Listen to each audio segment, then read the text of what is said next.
Om Purnamada Purnamidam Purnat Purnamudachyate Purnasya Purnamadaya Purnameva Vashishyate. Om Shanti Shanti Shanti.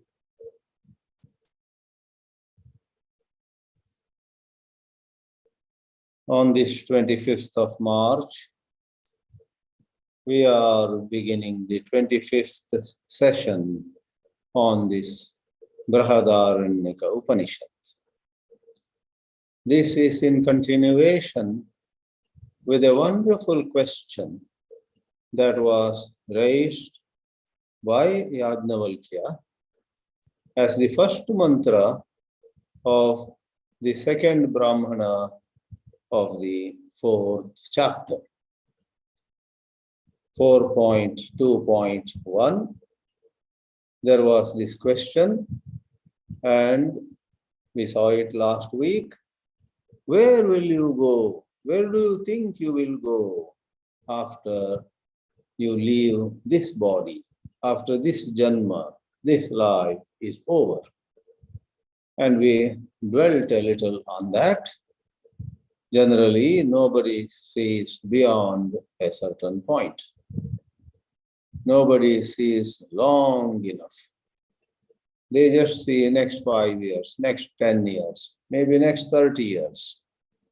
Some people see the future of their country or the future of the world for next 100 years, 200 years. That is a certain intellectual exercise. Though it may be very impressive, some of it may come true. Later on, people may compliment that person who foresaw what would happen to the world. But in Adhyatma Vidya, in the spiritual science, it is more to do with, do you think you will be free of sorrow? Do you think you will be totally free of all kinds of insecurity, fear? You are embarking on some enterprise, you are starting a new business, or you are getting to become a great scholar. Wonderful. But where will this take you? What is the maximum that all this can do for you? Literally taken, the first mantra of the second Brahmana of this fourth chapter was referring to Upasanas. Janaka, the king, had already done many Upasanas and he had learnt from many great knowledgeable people. Therefore, he was an extraordinary student. However, all those Upasanas put together, even the best among them, was only going to give finite results. And what is more, all these Upasanas cannot solve the basic fundamental problem of human life for good, once for all. No way. Therefore, Yajnavalkya asked Janaka, tell me all that you have so far learned. Tell me all the spiritual practices that you have so far done.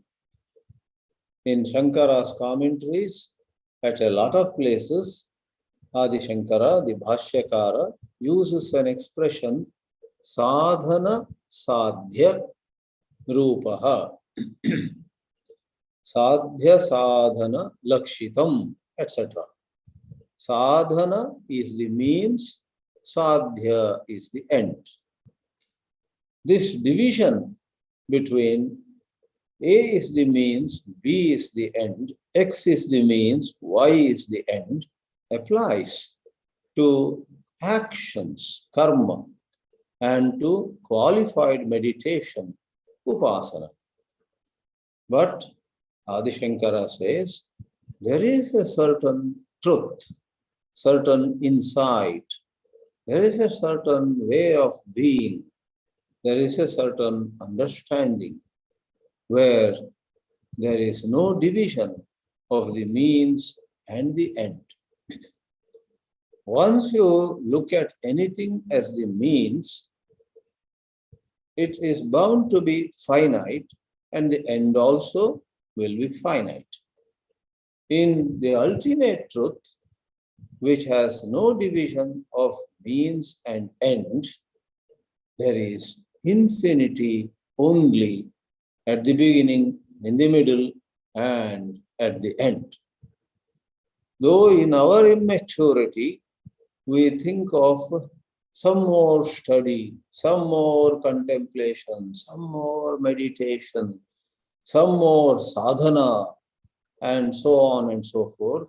We visualize, and once more, due to our immaturity, we put the so-called moksha out there. I'm very near, I'm getting there, I will get it. So what you get, sadhya, is moksha, we think. That is okay. Vedanta study is meant to remove our immaturity. If we are not ready for the clearest perception, no problem. You will be ready when life teaches some more lessons to you. And on the other hand, when competent teachers repeatedly make those extraordinary revelations, they let you know the true nature of the wisdom that liberates you.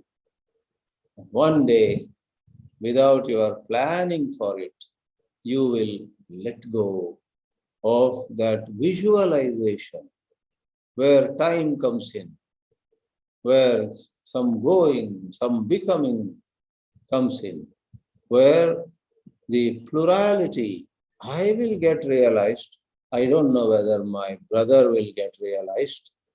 So as though there are many of us, this idea, we are many people, and some of us are ahead, some of us are behind. This whole domain is what is called avidya bhumi. In vidya bhumi, in the frame of reference of true wisdom, plurality vanishes, time, that is now and later, etc., vanishes, and you already are free. That becomes clear. So this is indeed a quantum leap.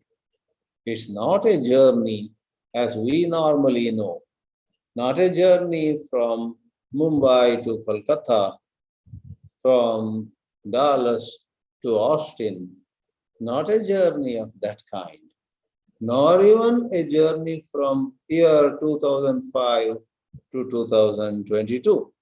That is a journey in time, right? So not a journey in space, not a journey in time. It's no journey at all. It is, as Ram Das had said, the journey of awakening. You wake up and completely dismiss time and space, which were necessary parameters of your thinking in the avidya bhumi. Therefore, we get down to the fourth mantra of that very Brahmana or section of the Chaturtha Adhyaya in this session. And the context is obviously after Janaka tells Yajnavalkya all that he has studied, Yajnavalkya gives a summary statement.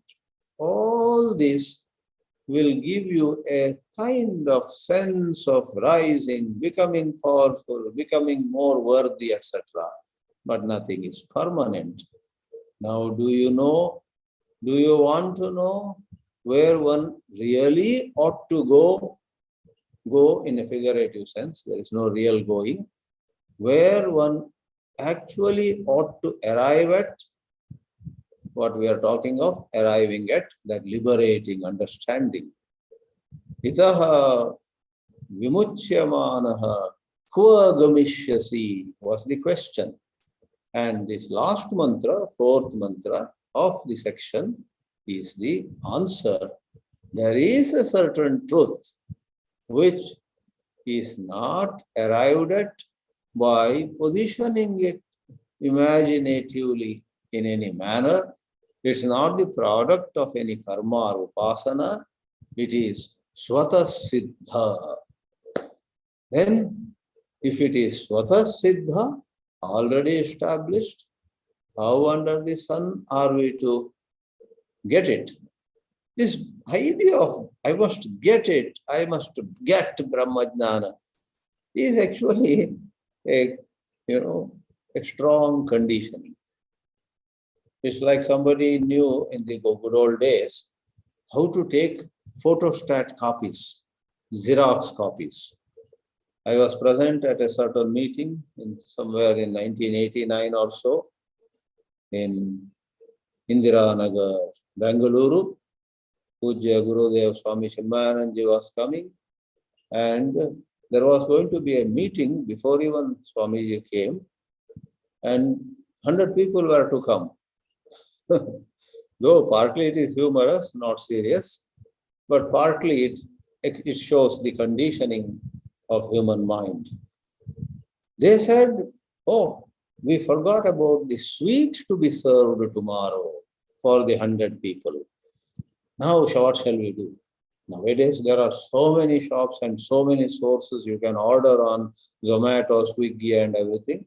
But I'm talking of 1988 or 89. Everything was not so easy. You had to tell somebody to prepare in a nice way. And one member of our committee said, give me one laddu, I will make 100 photostat copies of that laddu. So everybody laughed. He also laughed, having said it. But you see, Sant Keshav Das wanted Sri Ram, Jai Ram, Jai Jai Ram, Likita Japa, some lakhs of times, some millions of times. And he said once when he had come to a satsang of ours, that a certain Westerner, it could be anybody, a certain Westerner said, oh, you want some million times, Sri Ram, Jai Ram written? Give me one page. I will make photostat of it and give to you. So that's called conditioning. You cannot make photostat copies of Likita Japa and say, now these millions and millions of Sri Ram, Jai Ram written down on paper will be interred below the Garbhagriha of a new temple coming up or whatever. So, conditioning. We have a strong conditioning. Number one, we believe we are bound. And number two, we believe that liberation is possible. And number three, how do I go from being bound to being free? We visualize. Therefore, we will now enter the title slide. We say karma and upasana are very helpful. It is a time to hold. You hold the nama of God, for example. You hold on to certain practice. Satkarma, you serve people. You do some form of upasana, visualize. With that, you withdraw your mind from everything else. Think of, let us say, Om. That is upasana. So karma and upasana are respected when one is not at all making head or tail of Brahmajnana.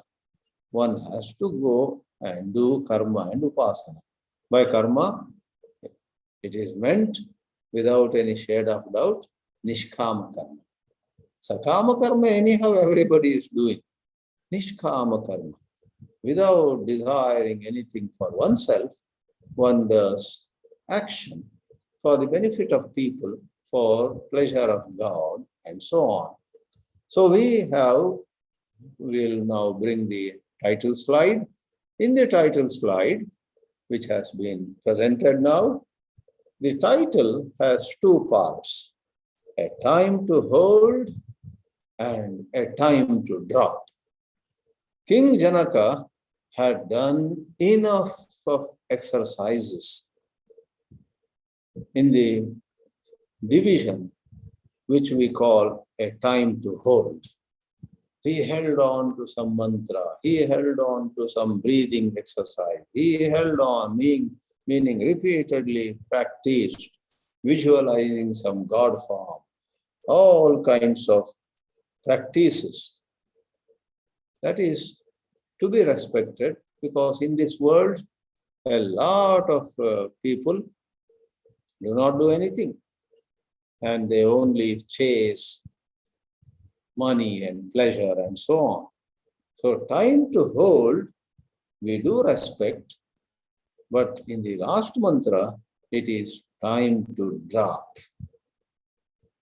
Having gained certain momentum, one drops.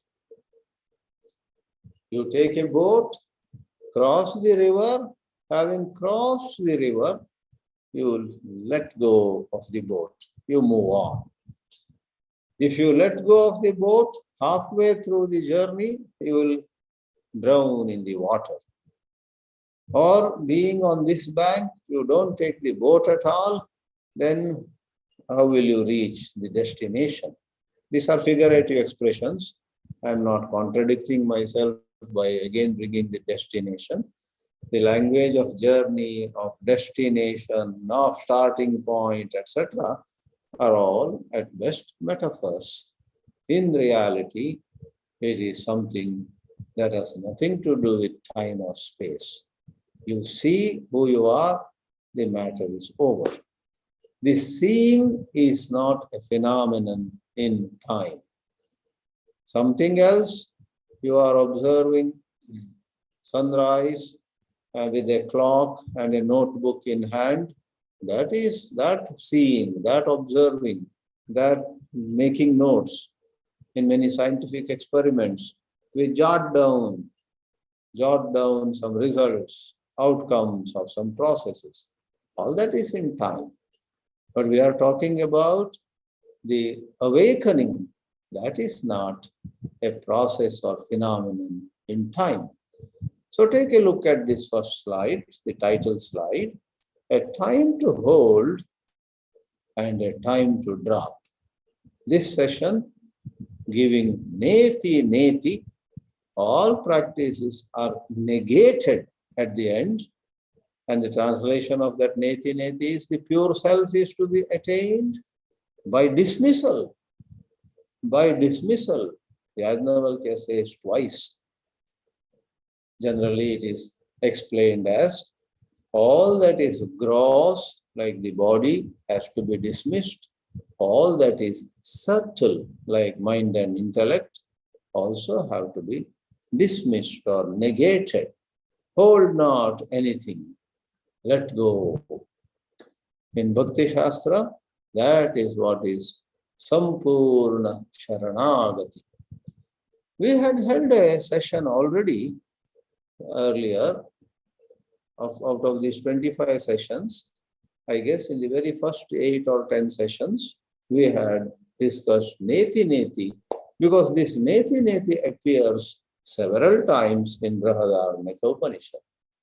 In the second chapter itself, you have the dialogue between Yajnavalkya and Maitreyi, and Yajnavalkya uses that same neti insight to awaken Maitreyi.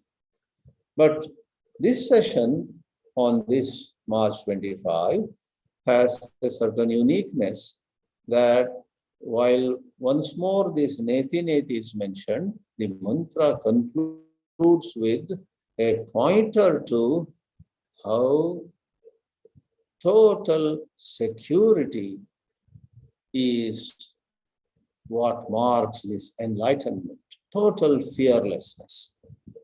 No more insecurity of any kind at all. That part is unique to this mantra. So let's go further. In the second slide, we will be seeing the first part of the fourth mantra, 4.2.4, what we may call part A of the selected portion. In fact, before even this, there are a couple of lines which refer to the upasanas that were covered by the earlier three mantras. We have come straight to Sa Esha Na Iti Atma. Sa Atma, that pure self which is involved in liberation, insight into our true nature, is what is known as liberation. Language has many limitations. If I say self-realization leads to liberation, you will again imagine it to be spaced out by time. Here is self-realization, it led to freedom or self-realization leading to moksha, which is there. So this here and there, now and later are not permissible. Therefore, na iti dismisses time and space also, all kinds of dismissal. Agrihyaha cannot be held, nahi grihyate. It's never held, it cannot be held. Mundaka Upanishad has yattadadreshyaha agrahyaha, a long mantra. Ashiryaha doesn't decay, undecayable, non-decayable, and for its very nature is such, therefore it does not go through any decay. Doesn't get attached. Asangaha nahi sajjate. Asitaha, it is not stitched together, or it is not brought together. Sita, some places can mean tailoring. So something you stitch and put together. Na vyathate, na rishyati, has no pain and does not get injured. The English translation is available in the third slide. Let's take a look at it. We have Yajnavalkya says to Janaka, this self, we may put the self in with the uppercase S. Sometimes in a general way, we put it in lowercase s. In the present context, the self written with the lowercase s stands for what elsewhere is made clear to be self with an uppercase s. The pure self is that which has been described as not this, not this. Na iti, na iti. Agrahyaha is translated as imperceptible, because grahanati can mean physical. You hold something, you hold an apple, lift it to a certain height and drop it. Hold. Or it is holding even with our mind's imagination. The word imperceptible seems to point that. It is imperceptible, it is never perceived, undecaying, it never decays, unattached, it is never attached. I said stitching, and here the translation uses a different expression, unfettered. You take an iron chain and bind an elephant to a solid, strong pole, pillar of some kind. This metal chain is tied to the pole at one end and to the elephant's leg at the other end. That is fettering. Fettering. Some places we use the word tethering. Therefore, Michael Singer wrote the book on pure self-knowledge and titled it The Untethered Soul. A horse which is not tied is free to go anywhere. untethered horse, untethered soul, and we have unfettered true nature of healers. And then na vyatate, na rishyati. It never feels pain and never suffers injury.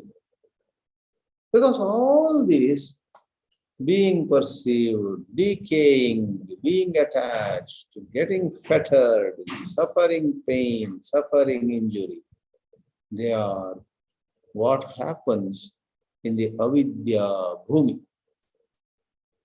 Vidya, that is right seeing, is a cut above all of them. Now, this has been covered in an earlier class of this series. We go to the second part, which is unique to this mantra. And you and I are truly very interested in this part. In one word, this interesting part is nothing but abhayam.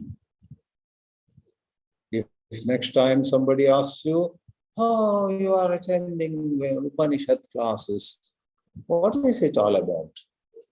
If you wish to answer somebody who asks this question, the one word that you may use is fearlessness. It's not about becoming scholars. It's not about running some show. It's not about starting some temple or ashram or learning center or starting a magazine or writing articles, giving speeches. All of them are secondary. The Vedanta Vishram is primarily about being free from fear. We must understand that in the Upanishad mantras, where a dialogue is given very briefly, much would have happened in the understanding of the student. So by context, by force of context, we would say that Yajnavalkya was able to grasp the full significance, rather Janaka was able to grasp the full significance of Yajnavalkya's teachings, thanks to the purity that he had already attained in his mind.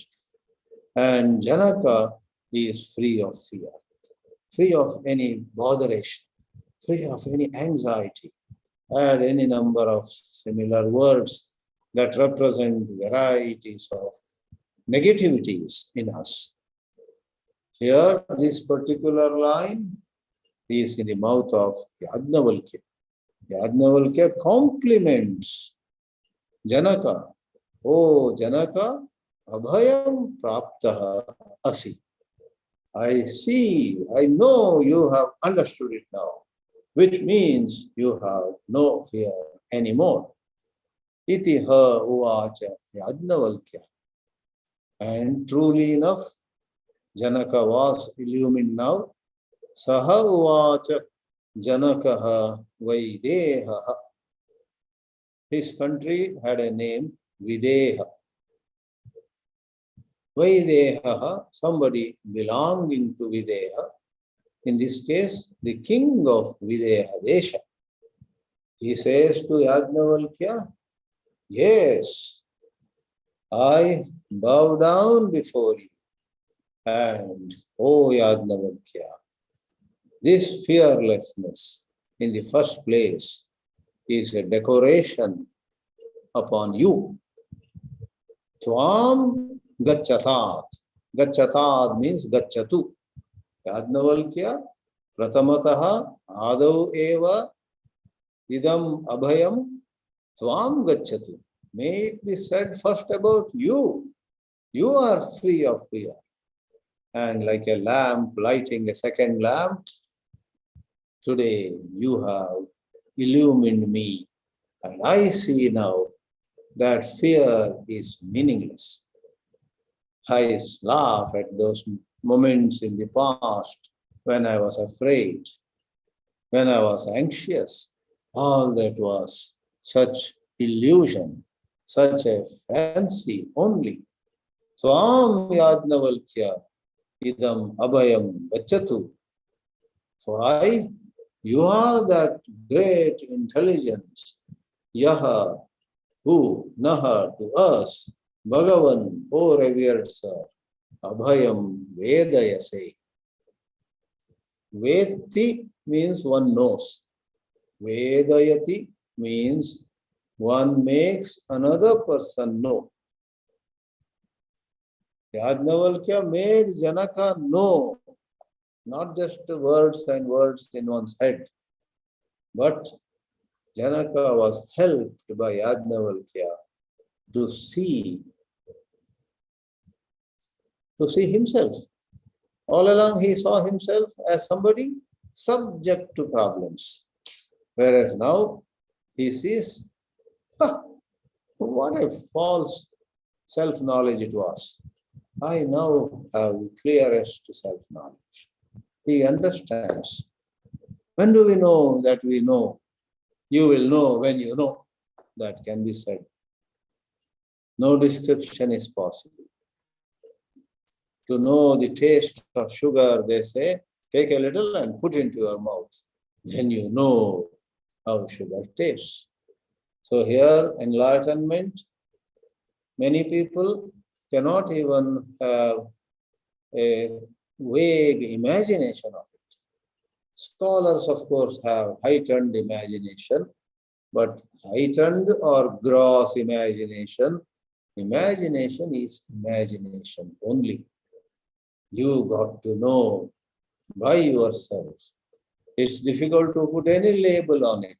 If you call it an experience, it is disturbing a hornet's nest. People misunderstand experience as something similar to sensory experience. If you call it knowledge, there are circles where the word knowledge is not a good word. They take knowledge to be something accumulated, like we do in maths or history. So, when you know, you know. Yap pashyati, sa pashyati. Saying, Yajnavalkya, you in the first place are fearless. You have let me know, let us know what fearlessness is. Namaste astu. Say to you, Namaha astu. Please accept my salutations. Not just namaskars, I give you this entire country. Sometimes a country is called by a word in plural. Videhaha also is the country called Videha. But since a country has many, many states and districts and so on, it can be called in plural. So you have United States, plural. USA, United States of America. And in good old days, there was Union of Soviet Socialist Republics, plural. So plural is sometimes the word used to refer to a large country. Videhaha, ime videhaha. This whole Videha country, te astu. Namaha te astu. Ime videhaha te astu. Ayam aham te syam. May I also be yours. I am yours. In this way, literally, physically, economically also, Janaka completely surrenders to Yajnavalkya. Now we see the last slide in which the meaning is given, which we have drawn from the printed publication of Madhavananda of Sri Ramakrishna Mission. You have attained that which is free from fear, O Janaka, said Yajnavalkya. And Janaka replies, Revered Yajnavalkya, said Emperor Janaka, may that which is free from fear be yours. Meaning, in the first place, you had that insight. Now you have given me also that insight. For you have made that which is free from fear, known to us. Vedayase, salutations to you. This country, Videha, is yours. And here I am, yours again. So in this way, the mantrartha we have given. And let me read one or two points from Adi Shankara's commentary. Sri Shankaracharya says, which is not in the slide, Yajnavalkya says to Janaka, I gave you a hint. I will tell you, after hearing from you whatever you have learned so far, I will tell you what takes you to the most desirable goal, which is liberation. Te aham tad vakshyami yatra gamishyasi iti uktam. It was said. And accordingly, Yajnavalkya gave that. And then Gachatat means Gachatu. Some of them are simple clarifications on the language part. Bhagavan, O revered one, Pujavan, O one worthy of puja. Vedayase, you let us know, or it is also Dnapayasi. That is, Janasi is you know, Dnapayasi is you make me know. And not that we do not know, therefore on a deeper level it is also said in the Vedanta Shastras that this is not really making you know what you never knew. It is removing the veil and letting you see what you always knew.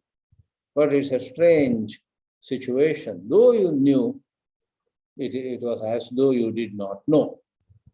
So, Napayasi Prapitavan. And one expression is especially what I wanted to convey, drawing from Shankara Bhashya. Upadhikrita ajnana vyavadhana apanayanena. So, sometimes a little long expression in Sanskrit is easily understood when we take the last word and go backwards. Apanayanena. What a guru does is, he removes apanayana. What does he remove, or what does she remove if the guru is a lady?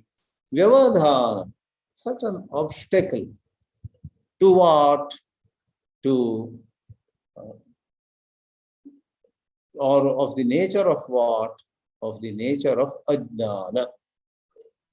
Ajnana vyavadhana apanayanena. How does it happen? Well, when upadhis are there, there is a body, there is a mind, there are senses. And then there is this upadhikrita ajnana. I am this body, I am these limbs, I am this personality. That is the ajnana. Atasmin tad buddhihi. To think I am this while I am actually not this. To have the sense of I in what really is not I. To have the sense of snake in what really is not the snake. To have the sense of a shining piece of silver in what actually is not silver at all. It is just a seashell that shines like silver. Therefore, Shuktikayam Rajatavat, Rajvam Sarpavat, Sharire Dehe Manasicha, Aham Idam Asmi Iti. That is the Vyavadhana, that messes up things. Apanayanena. In this way, rest of it is the last line in Shankara's brief commentary here says, Ayam cha aham asmi dhasa bhave stitaha. The mantra proper says, Ayam aham asmi. Ayam aham asmi. It means, Ayam cha aham asmi dhasa bhave stitaha. Take me as your servant, says Janaka, out of utmost gratitude for the wisdom that he had received. Though it is all formal, it is not to be literally taken, because in that illumination, there is nothing like one is a Prabhu and another is Dasa. Both of them are that Brahman only. At the most, there may be a role playing, like in a play, in a drama, you act as a school teacher, somebody acts as the principal. Actually, neither of you is in education field at all. You are actors with a drama troupe that goes from town to town, right? So like playing a role playing. One could be a dasa, somebody could be a Prabhu, but one never moves even an inch away from the understanding of oneself being Satchit Ananda. In this way, we have taken two important mantras from 4.2, chapter 4, section 2. Om Namah Paramarashibhyo, Namah Paramarashibhyah.